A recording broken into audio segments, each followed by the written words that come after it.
de sujets et des idées de sujets arrivent en permanence. Il y en a qui partent d'elles-mêmes très très vite et il y en a qui restent. Et quand je me rends compte qu'une idée me reste en tête pendant des jours, des semaines, des mois, voire des années, ben un beau jour, le seul moyen de m'en débarrasser, c'est de la coucher sur le papier, d'en faire quelque chose, et je libère un peu de place pour une autre idée. Donc il n'y a jamais de choix, en ce qui me concerne, il n'y a jamais de choix raisonné et réfléchi d'un sujet. C'est le sujet qui me choisit.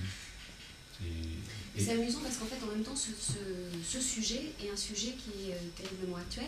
Alors, oui, alors ça c'est assez amusant parce que la pièce, je te l'ai donnée il y a 2 ans à peu près.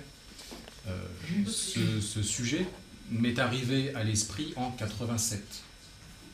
Et je l'ai gardé en tête pratiquement 10 ans.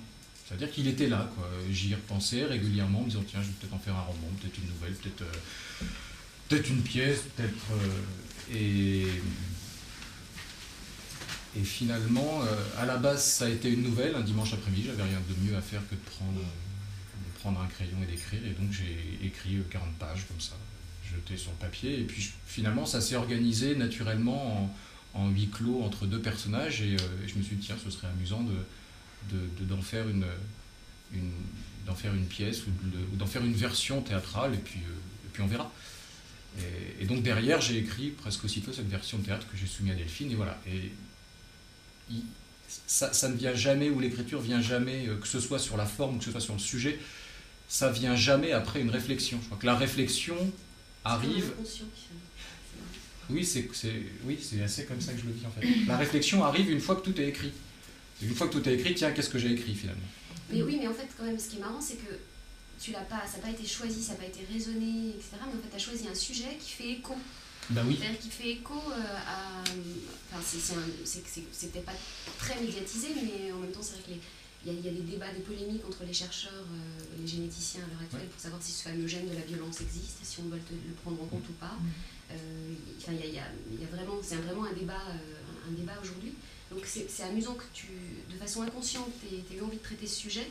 Et en même temps, j'ai envie de te demander comment tu réagis, comment on réagit quand en fait on écrit quelque chose sans forcément savoir que ça va avoir un écho, et que tout à coup on s'aperçoit que finalement c'est un sujet actuel. Alors est-ce que ça fait, est-ce qu'on est surpris, est-ce que ça fait plaisir, est-ce que je sais pas.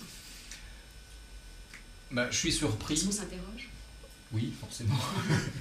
Je suis surpris effectivement. Puis derrière il y a une question presque de croyance personnelle ou de foi personnelle par rapport à la jeunesse d'une idée, quelle qu'elle soit.